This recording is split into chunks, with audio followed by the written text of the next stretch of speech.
hell was the point? It seemed like sort of a misfire on their part. But then again, the story coming out of Neville versus Enzo is a much different one that you get from Neville versus Tozawa. Tozawa is more of a straightforward competitor, a straightforward athlete. Enzo is more of a trickster. He's a character. Yeah. I like Tozawa, but he's not a character. Yes. I felt like if before Enzo showed up, and excluding Austin Aries, because that's a sad story all in on itself, the only person who I would like to have seen win the Cruiserweight title off Neville was Jack Gallagher. And I think his moment is coming. I really, truly do.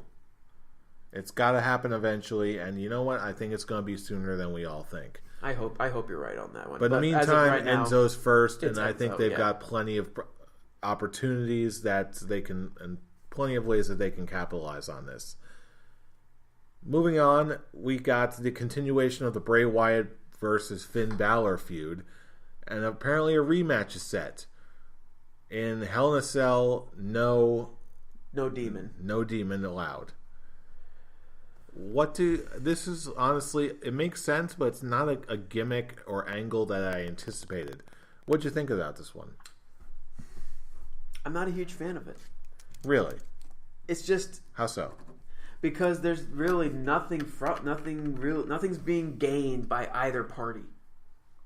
This is just time filler for both of them. And okay, for all the new listeners who are joining us from Filling the Void, iHeartRadio, in the past few episodes, I've made it perfectly clear I do not like the Hell in a Cell pay-per-view. Because I feel, especially like from last year, mostly when it comes to Hell in a Cell, it's the matches that are being thrown into that cell are just because it's the Hell in a Cell pay-per-view, not because it's a heated rivalry that's gone so long and so hard. Both guys are really drawing out. They're really bringing out the best in one another, and the only way to end it is a Hell in a Cell match. Example, Triple H and Shawn Michaels. Grant, off the top of my head, I don't remember with Mankind and Taker having the long rivalry like that, as I put it. Oh yeah, they did. They absolutely did. I'm drawing a brain fart because I remember Boiler Room match, and I know that Paul Bearer. Oh yeah, those two had a feud for a long, long time. I guess I'm just drawing blanks because I'm still on vacation mode.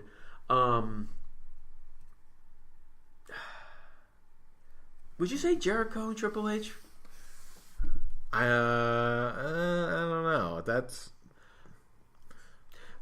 Anyway, back to what I was saying. When it comes to the Hell in a Cell pay-per-view, there's they're the main events. They have to be in the Cell match, not because the rivalry put them in the Hell in a Cell match. I really don't feel anything. I love Bray Wyatt. I love Finn Balor. I don't feel anything from this feud. Yeah, this one, it makes sense. I just hope it results in a quality match. This can go either way for me. And even if Balor does lose, there's storyline-wise, there's a whole bunch of different ways you can go with that. So didn't Balor count me mildly intrigued as far as this is concerned. Didn't Bray Wyatt already beat normal Finn Balor? Hence, pouring the blood on him, bringing forth the demon. This one, again, since it's going to be in a cage, it looks like there's going to be a different focus and different stakes here. I think that's what they're going for, since it's more of a conclusive thing instead of something that says something like, okay, you can get disqualified, you can do this, you can do that. What is the end game in this feud? What do either guys gain? Seems like Bray Wyatt wants to prove that Finn Balor is not as immortal as he says he is, and he's nothing without the demon. Something like that. I want to be invested in this. Because, like I said, I love both guys. I love both guys. I love Uncle Bray. I love Finn Balor. There's just nothing for me to grab onto in this. The most I can say for right now is the same thing anyone can say. Wait and see. Wait and see, because we're not done yet. Because I'd rather see Finn Balor versus The Miz, and Finn Balor wins the Intercontinental title. Oh, but that's just me. That's, well, of course, we know how much you love your Intercontinental title, but hey, Intercontinental title is near and dear to my heart. Hey, anything can happen, and we're not finished yet. Speaking of not being finished yet, Braun Strowman defeated the Big Show in quite a convincing fashion here. It was a good steel cage match. I actually really liked it. And the big rumor that this may be Big Show's final match. That's the way it looked like, but I'm still not 100%. Like I know he's gonna take time off because he's getting hip surgery and all that. Oh wow! And the video of after of him being helped to the back and giving his big waves to all the wrestlers. I kind of want this to be his final match. Just for the point of he debuted in a cage, and him leaving in a cage would come to full circle. First, he threw Stone Cold Steve Austin through the cage, and now it's him being thrown through the cage by a young big guy. That would be poetry, but again, that wouldn't make sense if it weren't for the fact that he was such a big veteran. Again, say what you will about him recently and all of his crazy heel turns over the years. As strictly a longtime veteran alone and the kind of body of work that he's built up, I would really want to see him go out with a bigger bang. Just send him off right. How big a bang can you go being thrown through a cage? More of a formal farewell. I'm retiring. Give the fans the chance to say goodbye and give him just some on-air TV time to say farewell. If he is looking to retire. But again, with the way they did it, it just seems so unceremonious that I'm really anticipating something more. I think this was his in-ring retirement. I feel him now pulling like a Ron Simmons, showing up backstage every now and then. Maybe just walking in, knockout punching someone, and walking away. The knockout punch is his damn. Okay. Come on, can you see that though? As a matter of fact, I can see Big Show basically turning the entire backstage area into like a slapstick cartoon show. Any kind of stupid shit that shows up, he'll just walk up. The wrestler who's doing punch. Who's just doing the stupid shit continues like da da da da da punch. Only if they add that sound effect in. Then I'd be 100% on board. Do it. Anyway, that's this week in Monday Night Raw. Elsewhere, later on in the week, well, the next day rather, it's not Friday anymore, man. Come on. It's not been Friday for a good while. Wake up. Wake up! It's feeding time. Stupid! Yes, we're talking about SmackDown Live. Starting things off with what appears to be a Shane McMahon, Kevin Owens segment, which resulted in Shane getting indefinitely suspended. This one, I don't know, you tell me. Is this one of those instances where this is just Shane McMahon being written off TV, or do you think he's going to be back sooner rather than later? I think he's going to be back sooner rather than later. Obviously, I thought the segment was awesome. I like Shane McMahon. I like it when the times he does get involved with certain wrestlers. It's basically like you're facing a member of the McMahon family. You're actually worth a damn.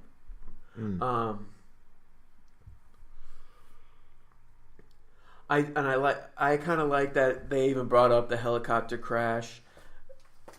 I know that Dave Meltzer didn't like the segment very much. He compared it to when Kevin Owens said that your family would be better if you died in the helicopter. He's compared it to Nikki Bella. I wish you died in the womb. Bullshit. I didn't see it that way. Because one thing, Kevin Owens actually knows how to cut a promo. Oh yes, he does. And oh man, that was absolutely savage. I liked it. I like that it's now when it comes to a big rivalry like this, it has to reach on a personal level. Hell, Wait. What's that? I'm sorry. I'm sorry. Now I'm just brain farting. We talked about Finn Balor, Bray Wyatt, Hell in a Cell. How can that be? Hell in a Cell is a SmackDown event. Okay, I screwed up then. It's like, wait a minute. Wait a minute. Okay, no mercy. Now, going back to what I said about Hell in a Cell, Kevin Owens versus Shane McMahon in the Cell is something I can see being put in a Cell match. Yeah, that makes more sense. That does make more sense. It's been a long day. I apologize. Granted, I was brain farting on Mankind and Undertaker, so everybody gets one. See, now I just did it. But yeah, I like how it's reached. This is something that's been building for a long time. I actually like the build. I like how Shane has been professional for so long on Kevin Owens' bullshit.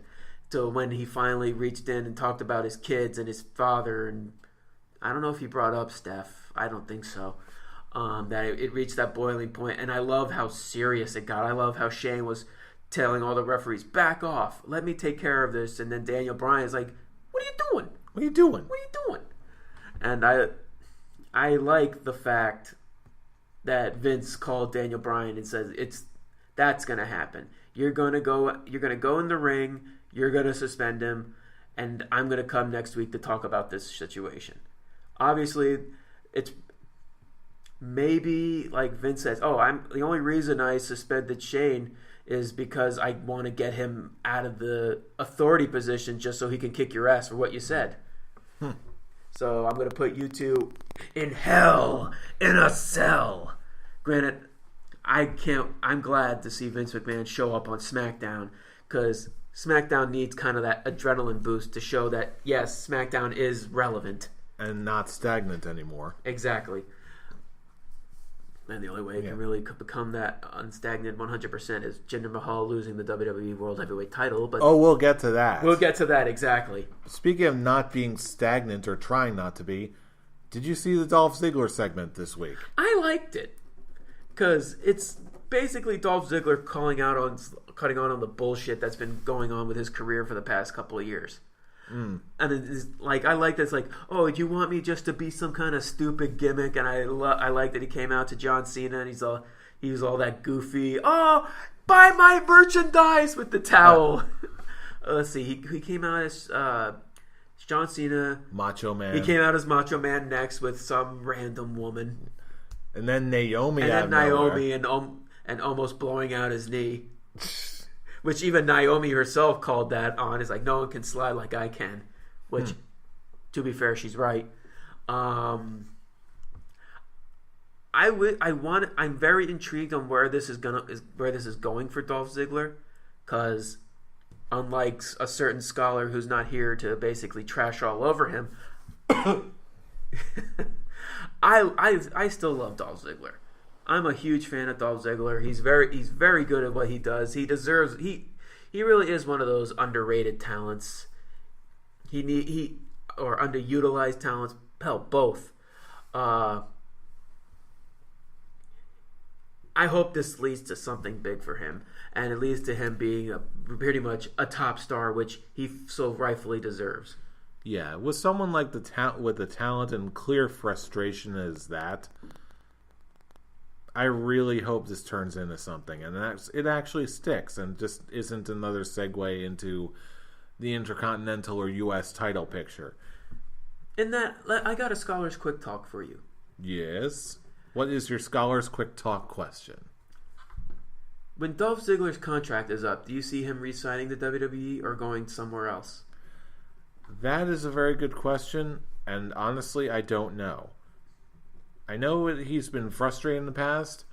I know that there's other places that he could go on the independent scene that could be lucrative for him. But then again, I also don't know after all this time how much of a company guy he is. I don't know how much it's going to take for him to pull away. If it's going to be more of a chore to get him out, or if he's just chomping at the bit like a Cody Rhodes was. I don't know.